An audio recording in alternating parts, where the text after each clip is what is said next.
They're having like food from 7-Eleven kind of stuff. And, just, my daughter likes to do theme things. All right, we're live on YouTube and welcome. Thankful Thursday. So grateful to have you all here. Dove, Sharon, We're having Lori. like food from This mic 7-Eleven is kind of all stuff. yours.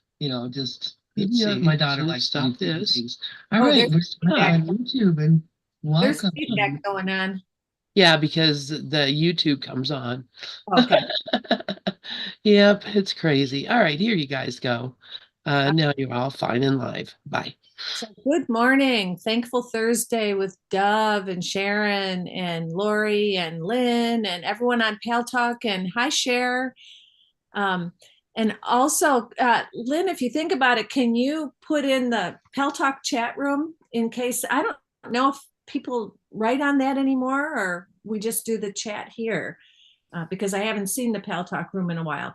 Okay, we are on lesson 193. All things are lessons God would have me learn. Thanks, Lynn. And I'm going through Ken Wapnick's journey through the workbook. And on lesson 193, he starts it out by saying, lesson 193 continues the message of forgiveness. As in the previous lesson, Jesus' use of language is an important factor in understanding his teaching.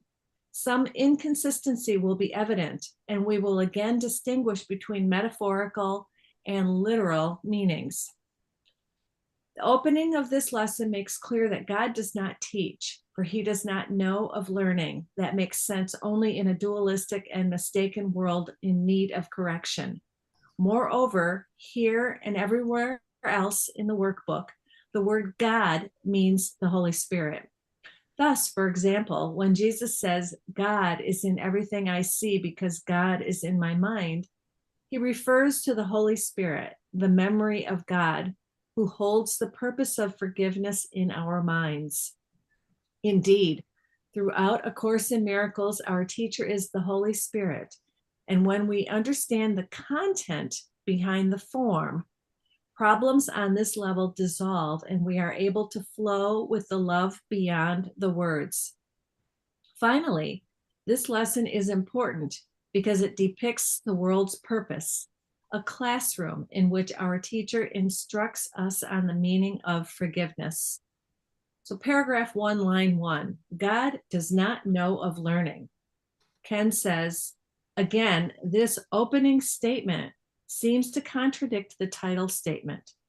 Yet when the content is understood, the seeming contradiction disappears.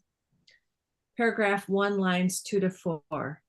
Yet his will extends to what he does not understand, in that he wills the happiness of his son, inherited of him, be undisturbed, eternal and forever gaining scope, eternally expanding in the joy of full creation, and eternally open and wholly limitless in him. That is his will, and thus his will provides the means to guarantee that it is done. We have seen in the preceding lesson that we have no way of understanding creation's eternal nature, yet we can understand its reflection, the Holy Spirit's thought system of forgiveness. This is not the extension of God's will to what he does not understand. When, through forgiveness, the blocks we placed in our minds are gone, we will understand through direct experience that we are forever part of God's will. Our understanding, though, awaits our unlearning the ego system with which we have identified, but remains concealed in our minds. Our only access to this repressed thought system is to be taught by the Holy Spirit to see its shadow in the world we perceive. In his vision, the world becomes a loving classroom, not because of any intrinsic value, but because it has been given the purpose of reflecting the inner world of which we were not aware. Now we recognize that the hatred we directed at others came from our hatred of ourselves, and that we can do something about. Until we knew we had a mind that upheld this thought system, no significant change was possible. This is the lesson's healing message. So I want to say hi to everyone in the Pal Talk room. I say Christopher, Mikey. Okay, that's who's in there. And anyone who's out there, because I haven't been in the Pal Talk room for a while. So paragraph 2, lines 1 to 2. God sees no contradictions, yet his son believes he sees them. Ken says, we believe there is light and darkness, love and fear, and above all, life and death. Yet these are contradictory. In heaven, there are no opposites, light, love, and life, and nothing else. And here's a paragraph from chapter 18, section 6. There is nothing outside you. That is what you must ultimately learn. For it is the realization that the kingdom of heaven is restored to you. For God created only this, and he did not depart from it, nor leave it separate from himself. The kingdom of heaven is the dwelling place of the Son of God, who left not his Father and dwells not apart from him.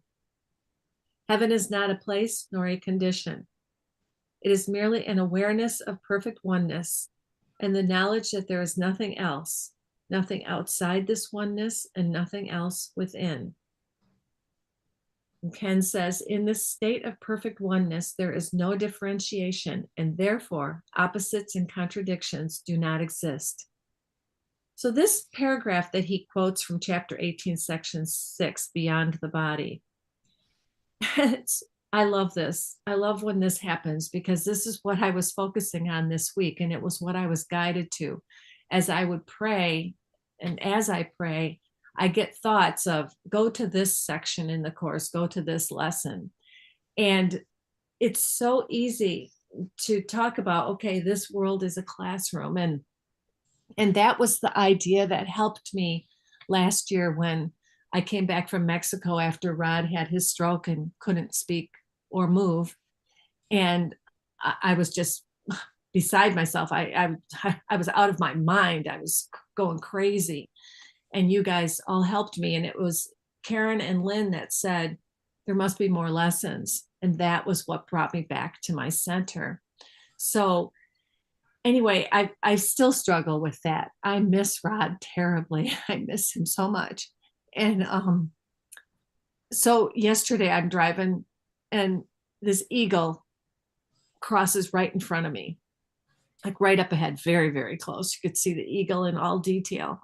And the eagle is the symbol of God, Rod. Rod is God for me, of Rod for me. And so getting to this place, like what this section says, that this world is a dream. When I go to this place of missing his body or thinking that I had a life with him and now that life is gone and I'll never see him again, that brings up total separation. But when I go to truth and I go, okay, I'm having this dream, and in this dream I had a relationship with someone, and now that someone appears to be dead and died in a horrible way. When I go to the idea that it's a dream and that I'm dreaming that I'm this person and that there's only oneness and there's only wholeness and that none of the past ever happened. When we talk about the atonement, it's like atonement might be equated with total escape from the past and total lack of interest in the future. Heaven is here, there is nowhere else. Heaven is now, there is no other time. And that's when I was directed to this section that talks about heaven is not a place nor a condition. It is merely an awareness of perfect oneness. Well, if there's oneness, there can't be bodies. The Christ is seen everywhere except in bodies. That's chapter 25 in the introduction. And that's been my focus this whole week, of being aware of the love that I feel, the oneness that I feel with life. And when I see bodies, I don't feel that. When I'm making bodies real, I do not feel that oneness or this truth of God.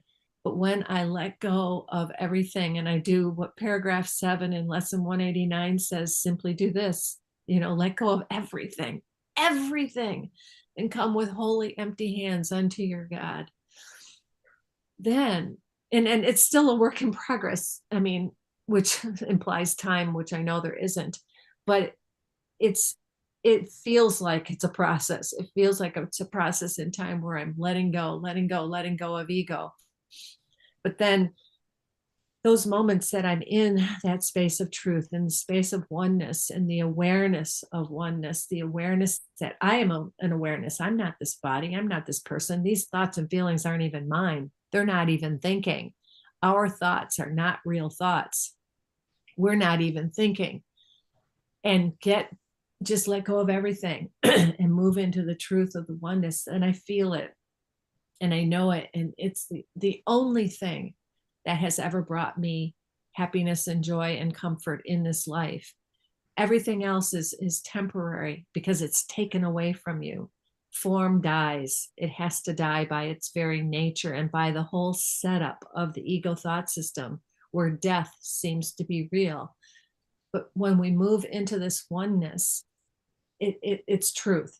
And that's where it's been interesting for me, because I've gone from, Rod died in the worst, most horrible, god awful way I can imagine, and then go to the place of when I talk to him, spirit.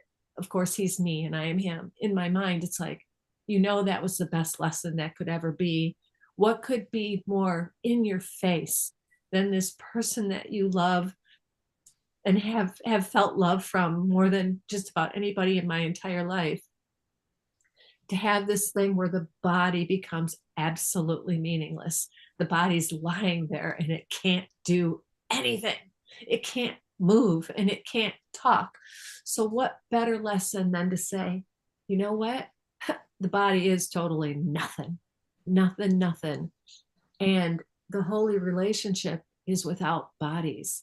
So when I go to this place of, oh man, I miss him, this was horrible, tough, I have to stop and say, don't go there. That's ego thinking. That's ego thought system. And do not feed that. So I'm going to turn this over to you, Sharon. That was beautiful, Lorri. The lessons that all lessons are lessons God would have we learn. It's just all about forgiveness. It's all about the letting go of the story. And when you are in a process, it's not really happening. It's happening in my mind. So the process of me undoing, or the Holy Spirit undoing this character, Sharon, is happening through me, but not by a me, because there is no me. And it's just a forgiven mistake. It's a mistaken identity that I've had, and what I luxuriated in. And I can see the part of me that still doesn't want this is still barking a little bit, especially when it doesn't like certain things. But the clarity that's come through is it's always about me, always my thoughts, always, always, always. And we all have hateful thoughts. So if I can say I don't like certain people, because that's the character. Love doesn't have like or anything else. Love is just love. It's inclusive. It's all or no one. I mean, if you don't see the atonement as it truly is, that nothing happened, there's still work to do. And the lessons might keep coming until we move through this, to complete dissolving of this crazy, insane mind that I thought really was me. I mean, years and years of downloading these thoughts and thinking, God, these thoughts are crazy. I must be crazy, right? So I'm going to read something today because I love Mandy Soul comes in on Mondays, and I recommend anybody that wants to hear her speak. She's phenomenal. And her book, I just got her book. I had it on Audible, and I listened to that because there's not many words in it. It's an experiential poems that she has come through her. So your thoughts aren't you. The nature of thinking is joy and pain. Good, bad, like a runaway train. Separation is always the name of the game. constantly judging and fooling the brain into believing you and thought are the same.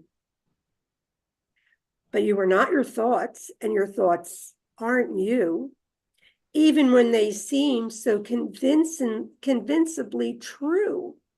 But the difference in seeing and not seeing through is believing the lie that your thoughts are you.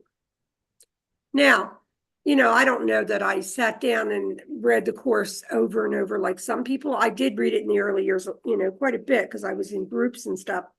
And I read on my own, and I've had all of Wapnick's stuff, his journey books. But I did at so many points, I would think that the thoughts that this mind is thinking are my thoughts. They're not my thoughts. They're not Lori's thoughts. They're just thoughts the universe is just putting out. And it's all false thoughts. What Ken says here is God does not perceive at all. This is another way of saying God has nothing to do with the dualistic universe of perception. Now, what's interesting about that is that in the Eastern teachings, it says that God made the dream, and that's God's son. So there's nothing wrong with saying that, except consciousness is the domain of the ego. We never left God. We're still in God, as, the son. And these are words. Words are just symbols, and symbols don't really tell us much. They're just symbols. They certainly are beliefs. And when we get fired up, those beliefs mean a lot to us. Like, don't take away my belief about blah, blah, blah, blah, blah. And that's pretty much how the ego operates.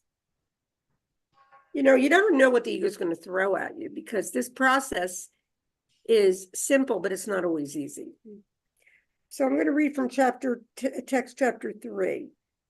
God does not perceive. Perception did not exist until the separation introduced degrees, aspects, and intervals. Spirit has no levels. Consciousness, the level of perception, was the first split introduced into the mind after the separation, making the mind a perceiver rather than a creator. Now look at that, because I have heard, that, we make our own, we're conscious creators. And yes, that's true, because our thoughts make our dream up. But they're all happening as the one sun. It's not an individual awakening, because there's no individual. And then it says, consciousness is correctly identified as the domain of the ego. The ego's wrong-minded attempt to perceive yourself as you wish to be rather than as you are. And, the progression in the course is very gentle. That's one thing I'll say about this teaching. It's not, the mind is the part of us that's not gentle. The process of A Course in Miracles is very gentle. But the simplicity of it all is, it's just this, right? That nothing happened. And this, I could think, like, for years, I thought that I had a lot to do with it. But the little I has nothing to do with nothing, right? It's all consciousness. The little I has, and anyone that progresses on the path is just that popcorn in the Jiffy Pop that just popped. Because it's happening through us by the I Am presence, bringing us home. And the I Am presence is the Holy Spirit or inner wisdom.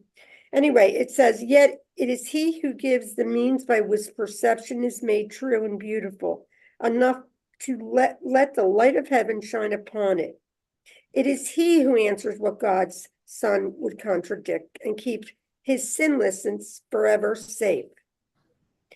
God, through the Holy Spirit, is the source of this new perception. So if we realize that we've never been people, that the person is an idea in our minds, and that the person is completely meaningless.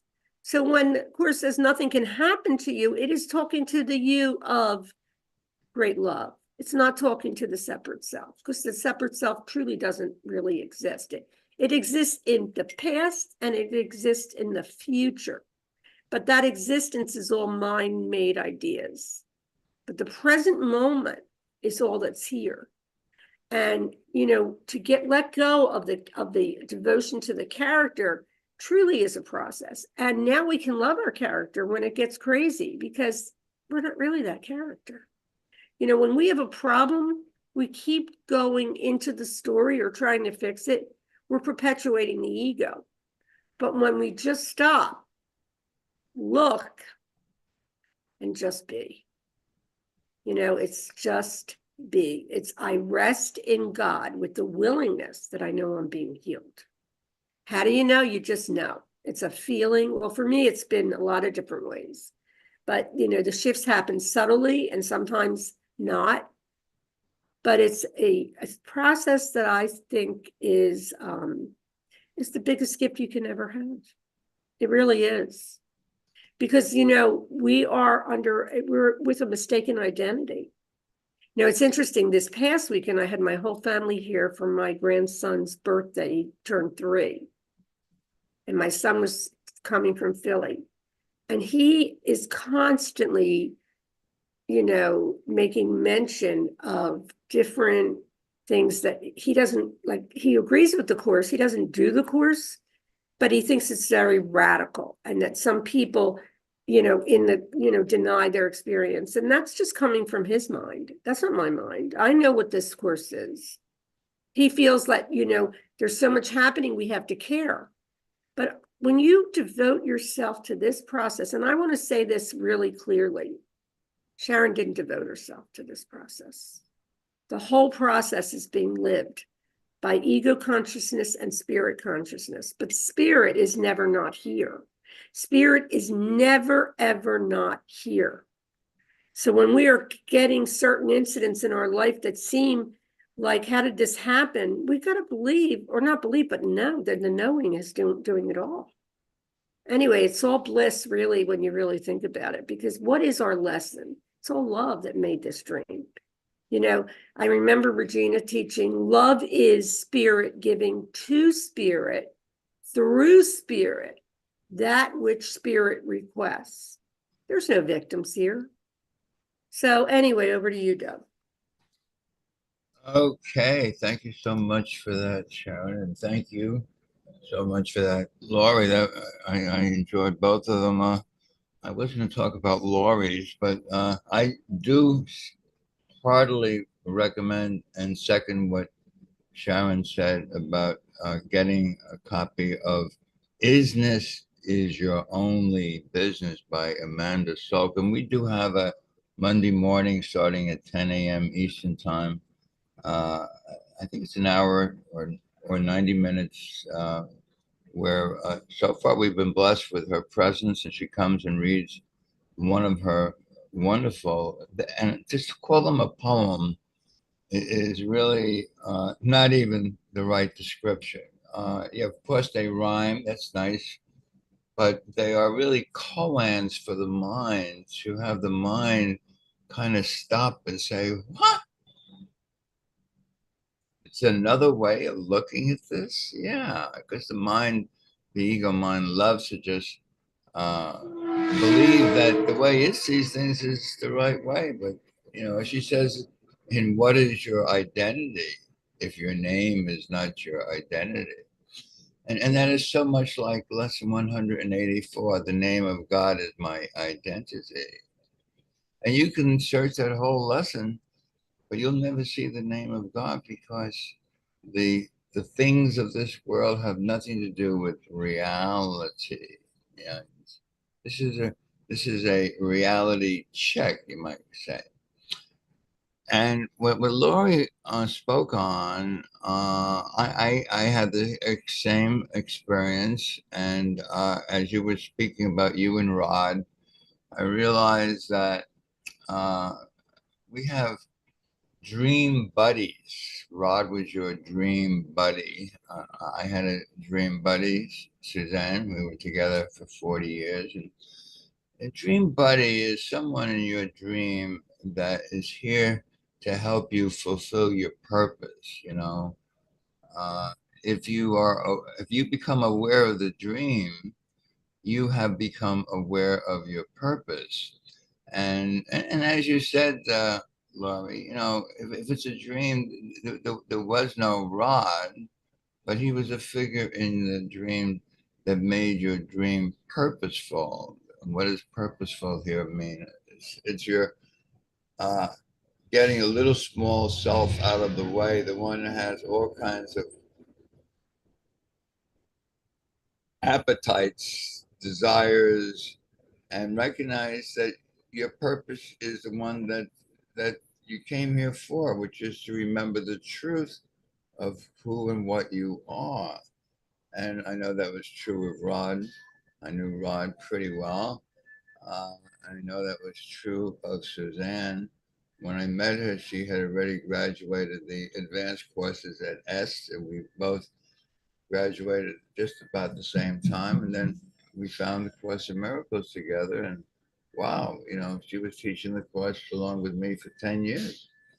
Uh, so uh, everything happens perfectly in the dream. And even if you don't find your dream buddy, things are happening perfectly, which kind of brings me to today's lesson, lesson 193, which I did put up on the chat, and it's also on the board if you're looking at the board in the room.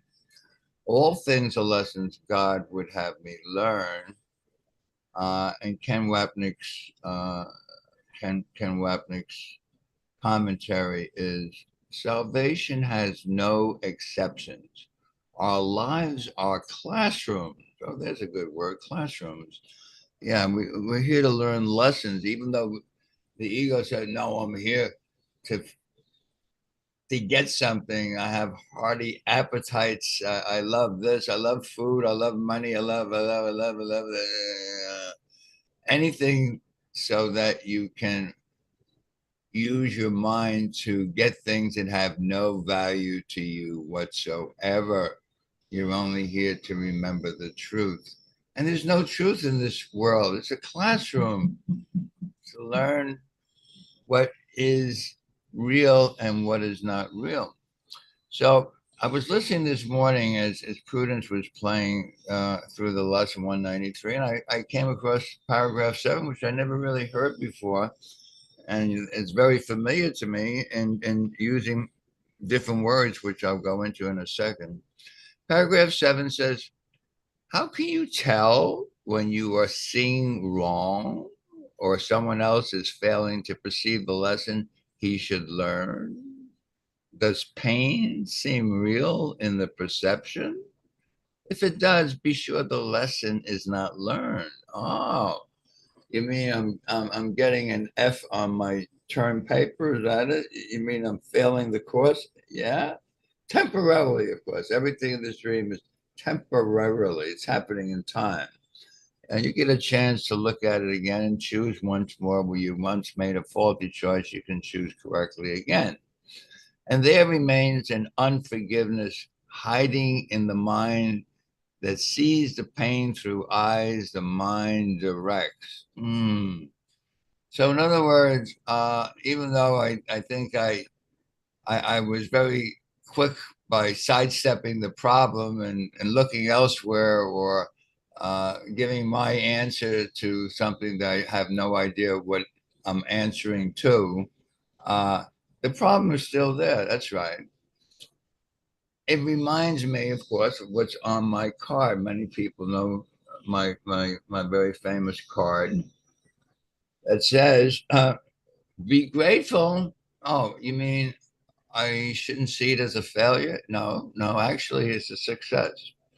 Be grateful for your triggers, things that bother you, that give you pain, worry, concern, because they reveal our mistaken beliefs. You mean lies? You mean things that I believe to be true that aren't true? Exactly. That's why they come to you. You attract them because your beliefs are magnets for lessons that God would have you learn. All things are lessons God would have me learn. Yes, all things. So if I haven't learned the lesson, I need to say, I don't understand this. And that's when forgiveness becomes my function. Notice there's two places in the course where it's in italics. The first one says, if I forgive, I will see this differently. maybe I'm not seeing it correctly. Man, that's a smart idea. Forgive because you don't really know what it is that you're looking at. Your ego is looking for you. You have no idea of what is going on. It's only a lesson that God would have you learn. Oh, so let me forgive, and this will disappear. That's the second time he uses forgive at the end of the lesson 193. And remember, any one of these last 20 lessons of A Course in Miracles from 181 to 200, Jesus says in review lesson 6, any one is the entire course.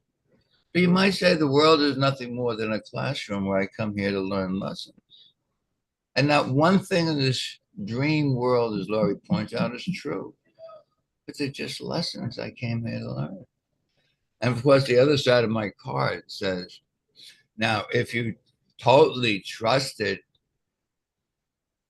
you'd have no problems at all. Trust would settle every problem now. You find that in chapter 26, section 8, paragraph 2. Trust would settle every.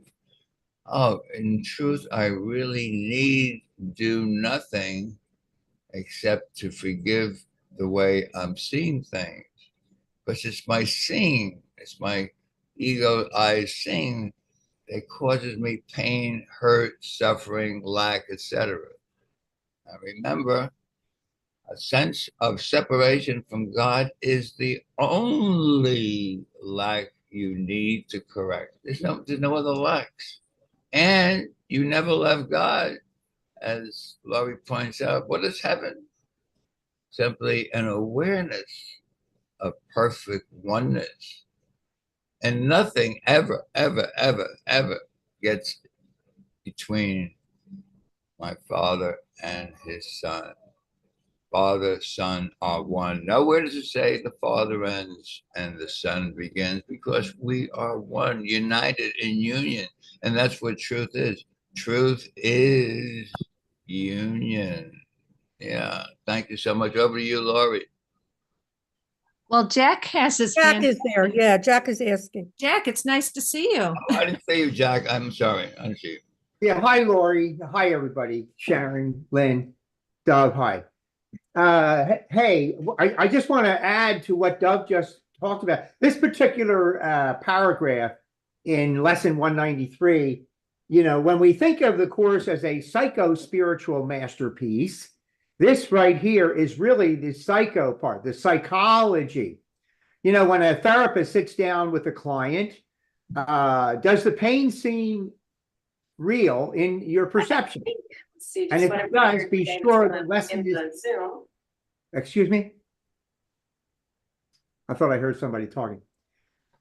If it does seem real, be sure the lesson is not learned. In other words, if you're a client to a therapist, if you're in denial and you're not awake to these things, you stay there for your entire life. I mean, most people live with the pain seems real. And if it does, be sure the lesson is not learned. That most people go through life that way. So in the psycho-spiritual area, this is about awakening to coming out of the denial of the fact that this pain is not real. And there remains an unforgiveness hiding in the mind for most people for their lifetime that sees the pain through eyes the mind directs. So in a way, you could say you really have to lift yourself up and get a higher level of self-awareness and awakening to realize that that pain is not real. And that's an area of forgiveness, self-forgiveness that we have to do. I just wanted to add that. It's a very good psychological principle, Dove. And I just wanted to add that to it so it has a greater understanding. Thank you. Thank you, Jack. Thank you. And welcome. Good morning, Miss Cher. I didn't see you there here either. So happy. And Miss Cher says that she likes the idea of dream buddies. Yeah, me too. By the way, I'm hiding. See, that's why you didn't see me. I'm hiding. I'm hiding. I have all this shame, so I'm hiding. Thanks for that commentary, Jack. That was good. I remember back when I was a full-time psychotherapist, I used to encourage people to feel their feelings because they would shove them down. And I would say, it's just a feeling. It's just a feeling, and it can pass through, but you got to feel it to heal it is a catchphrase there. So yeah, I did appreciate what you were saying, Dove, about the dream buddies, because that is what I always come back to, is that the story wasn't real, the bodies weren't real, but the thought of these people that we love that seem to have died or whatever, the thought of them is a pure thought of truth, of oneness, of unconditional love. For me, that's what it is that this person represented God to me in this lifetime.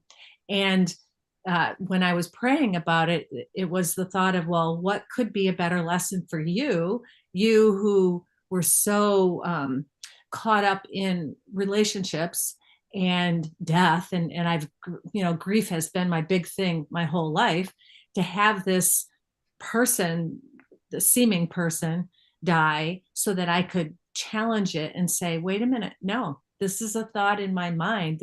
This is a dream, and I don't have to go into grief for the rest of my life. And I can change that pattern. And I would say, like Sharon said, it's a process happening in my mind. And the process isn't totally complete because I go in and out here and there. But for the most part, I'm pretty amazed at how I'm okay. And it's because of this Course in Miracles, because if it weren't for this, I think that whole episode would have left me and completely embittered and depressed and hopeless and in apathy and despair.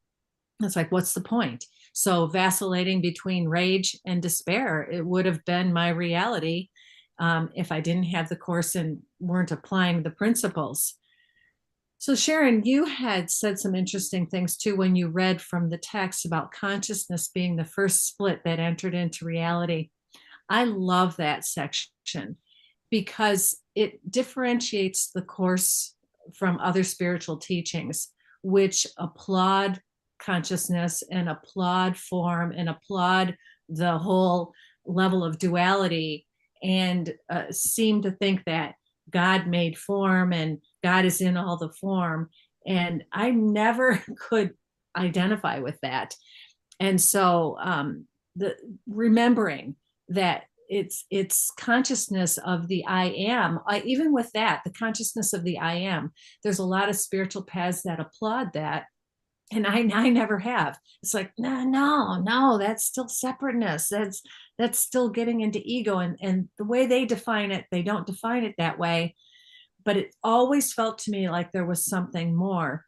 And then I debated that whole question for years and years and years.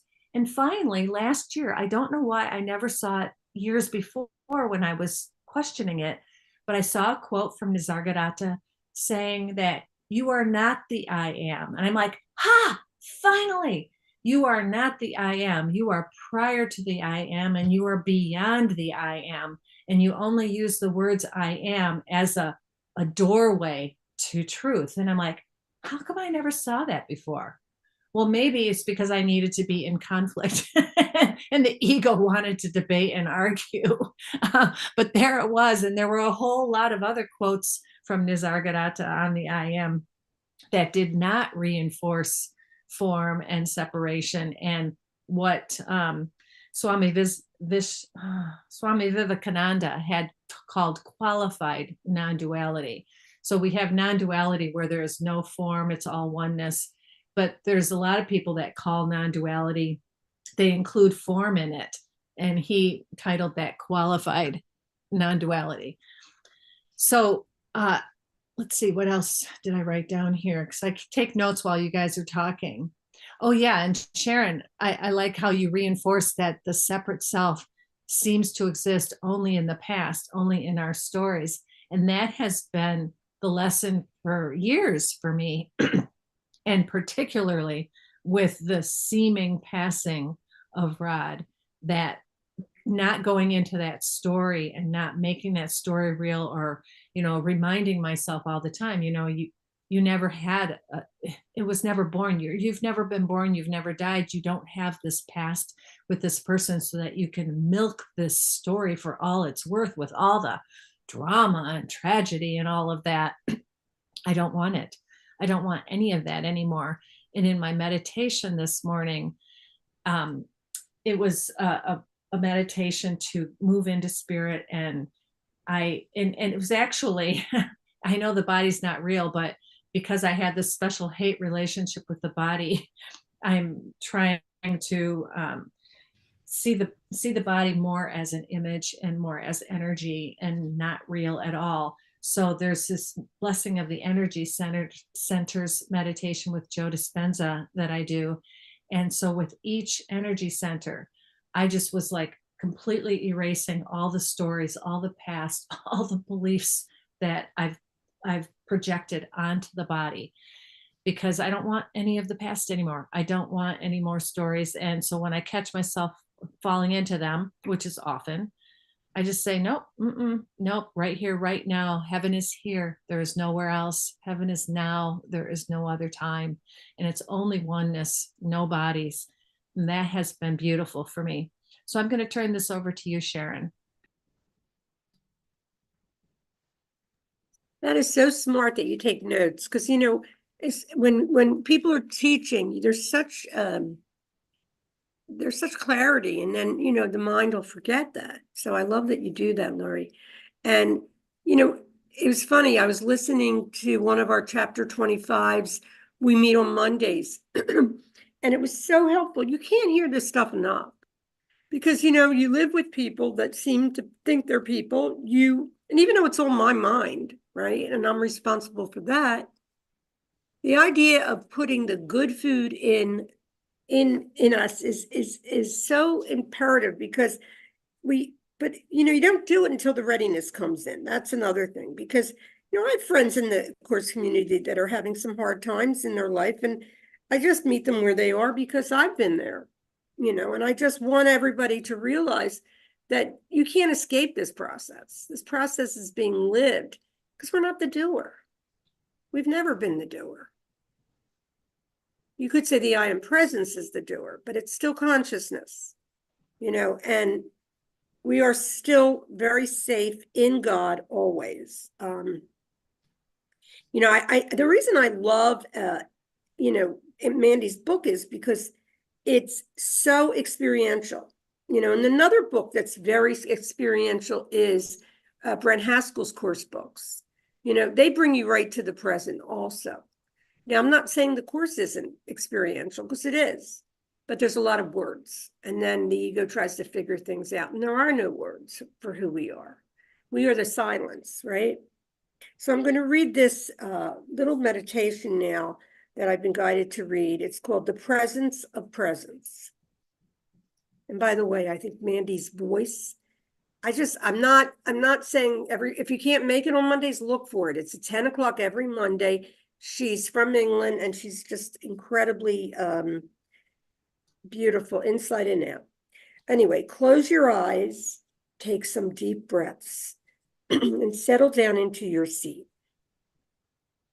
And so without looking, how do you know you've got feet? Now, isn't that interesting? How do you know you have feet? Now, she read this, I think it was either one of the Mondays, it could have been last Monday, when I was walking my dog. And I saw that I am imagining I have feet, but do I really know I have feet? The ego will say, well, yeah, you feel that plantar fasciitis, Sharon. And, really a lot of the pain in my body has been let go of. I still get that, but that's not me. Those are just thoughts in the seeming body that are still moving through me. So anyway, it says there are certain sensations if you wiggle your toes, but just drop the description of any of those.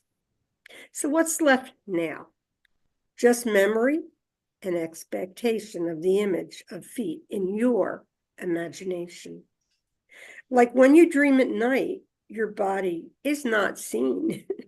It's just your thoughts playing out as other people in the dream. And it's always my thoughts. Like if I think in my dream somebody didn't like me, that's me not liking me. But the ego doesn't like anything, right? Because it's in duality. It's so confused. And for the most part, So now, exactly what it is, what is it that actually senses you? Let this question take you into a more expansive view. Suspend all thinking, describing, and surmising, because it brings up conditioning and memorizing. Memories of the past and their countless object labels shows that the story of you is just created from fables. So now a slightly different question. How do you know that you exist? Of what exactly does your spirit consist?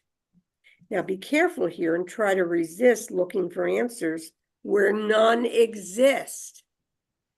These questions lead to where the mind can't follow.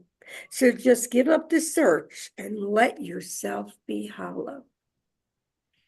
There's no figuring out in this process. There's no, the understanding is only what we are. We are the peace of God. We are happiness. We are heaven. It's just right here, right now. And it's a reflection, right? And if we try to figure out, if we try to figure out anything ever, we're listening to the wrong mind, because spirit does guide us through this, but it's a knowing that everything that spirit's saying is true. And when I think that is so beautiful that you realize that it's just this infinite space, this perfect loving space that we all are. And we can't even, why would we even want to think about who's running for president? Who's this? Who's that? Who failed? Who succeeded? Who's right? Who's wrong? When we're just looking at concepts. That's what this is. It's a conceptual universe. And what we want is to be who we truly are, the I am. Thank you. Over to you, Doug. All right. Thank you so much. And I'm just going to continue on what I was sharing here earlier. As it happens, tomorrow I'm giving a Sharon teaching in Bogota, Colombia, and the topic is called "What is it that you truly value?" Because my birthday lesson 133, is so clear, and as Jesus says in paragraph 1 of that lesson, sometimes it's nice to have a very practical lesson, and this is one of those very practical lessons. And he goes into, if you value anything in this world that is valueless, and you can be sure that anything in this world is valueless because it begins in time and it ends in time, you're going to find that it's going to cause you some pain and suffering, which is really not too different than what we were just talking about in lesson 193, today's lesson. If you have some pain and suffering, it's just telling you that somehow you're not seeing things correctly. That's the only reason. It's like someone pinching your arm during a dream and said, "Hey, wake up." This pinch may hurt for a second, but it's telling you that there's another way of seeing. And that's why when you start to forgive, you see things differently. And if you continue to forgive, whatever it is that you're saying will disappear. So it has come to me that the things in this world that do give us the lessons. And by the way, there's no problem in getting lessons, because that's why you came here. You came here to learn lessons. The world that seems real, the movie screen, and the dreamscape, whatever you want to call it, is really a classroom. And as Teddy Poppy would say, you sent in your test crash dummy. This is not who you are. This is your test crash dummy, and whatever happens to your test crash dummy, so what? But you're here to learn lessons. So a little artificial intelligence is helpful. The artificial intelligence is very obvious. It looks real, doesn't it? No, I'm sorry, Charlie. It's artificial intelligence. So you get to look at at what is it that you value. And if you have false values, meaning that you value things in this world, guess what? You're going to trip and fall, sometimes on your face, sometimes on your backside. And I did have a real hard fall on my backside on July 4th, day of independence, day of freedom. And I'm just getting over it now. It's over a week later. And just about a week later. And during that week, I had some interesting things happen. I met we had an engagement of our grandson. This is my first wife, Carol, which I don't really speak a lot about. And I entered into that marriage valuing things that had no value whatsoever. And, and she kind of entered into the marriage also with her values. And her values was, I want to find a nice Jewish guy to marry and have family and children. And I was a nice Jewish guy. She found I was 20 at the time. Anyway, make a long story short, I value things that had no real value whatsoever. And what's some of the things that have no real value whatsoever? Well, in lesson 76, he calls it green paper strips. Yeah, so it's nice to have a lot of green paper strips, but they're valueless. It's like Confederate money, counterfeit money. You can't use it. Yeah, you can't take anything home with you from here. It will trip you up absolutely. And we spent 10 years in which I once reported in this very room. I think in this session, maybe I wasn't really such a great husband. Well, this past Saturday at the engagement party, I hadn't seen Carol in 5 years. She hasn't really been in touch with me, and she's been out of touch. She's changed her phone and things like that. The only way I know what's happening with Carol is through our daughter, Debbie, who lives in the same building as she does in New York. And so, of course, she was at our grandchild's engagement party, and I had a chance to start talking with her, which was very nice. It was like giving another opportunity. And after like an hour of small talk, it came to me, this is a wonderful opportunity to say, Carol, I apologize for the way I acted during those 10 years. And you could see her eyes tear up. And she said, I'm so happy that you said that to me. It means so much.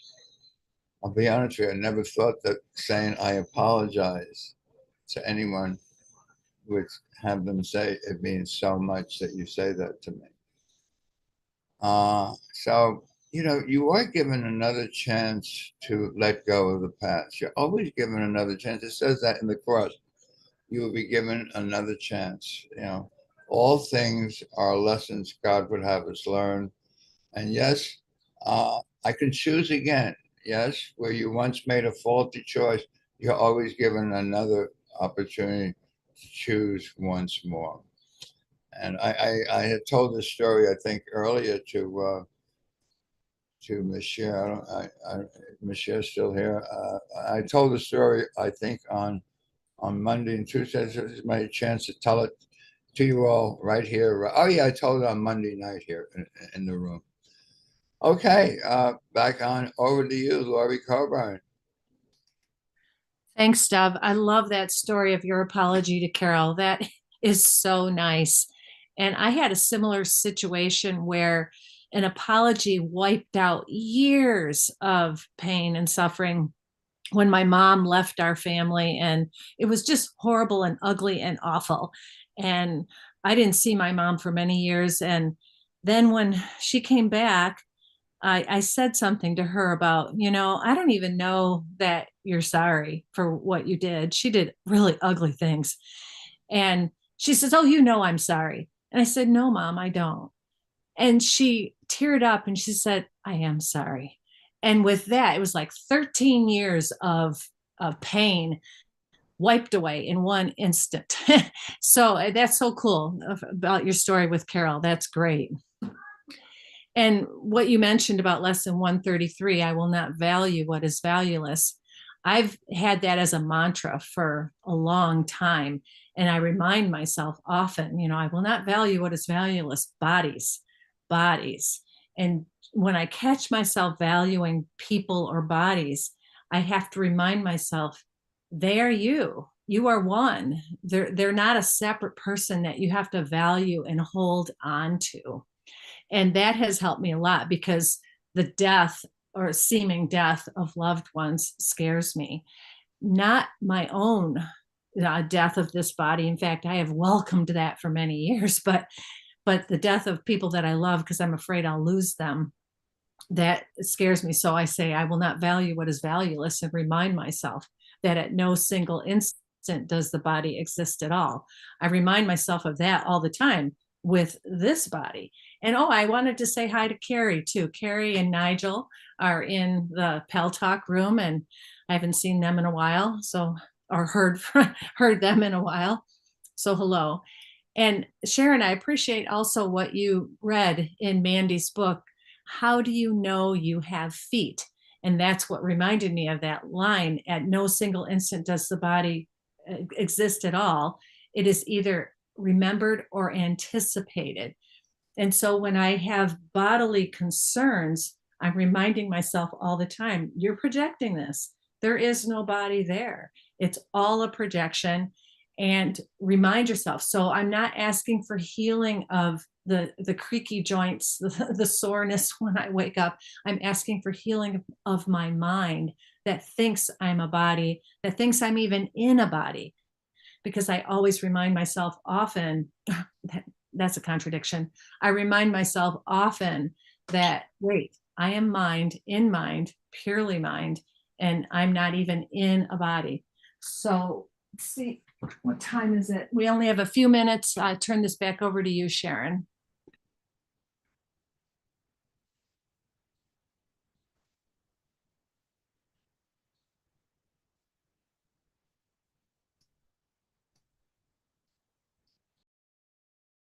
Well, maybe Sharon stepped out of the room. So I'll read one more thing from Journey from the Workbook.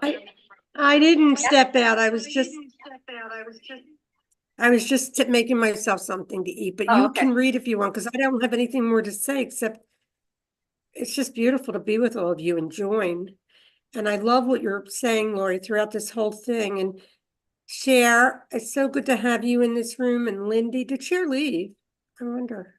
Anyway, and Jack and everybody, just join with us, because it's so good to just have all the people, the mighty companions with us. Lorri, it's over to you now. And then Doug. Okay. Paragraph 9 in lesson 193 says, all things are lessons God would have you learn. He would not leave an unforgiving thought without correction, nor one thorn or nail to hurt his holy son in any way. And Ken says, the key word in the first sentence is all. Salvation has no exceptions. Our lives are classrooms, and everything that occurs is an opportunity to learn and practice forgiveness. And this makes me think of lesson 25. I do not know what anything is for. And it says it's for your good. So all of it, not that the form is good, but that the correction of the form, the correction of our misperception. So everything can be used for awakening from the dream, and that's its only purpose.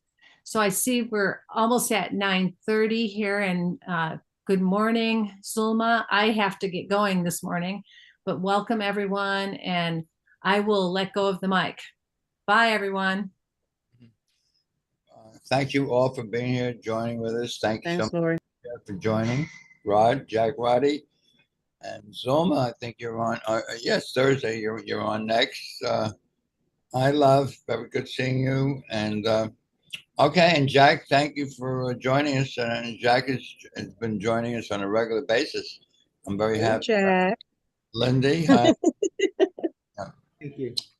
So over to you, Lynn. All right. Thanks, you guys very much. Wonderful session this morning. Blessing you all and loving you all, and getting deep into what the heck is really going on with my mind right now.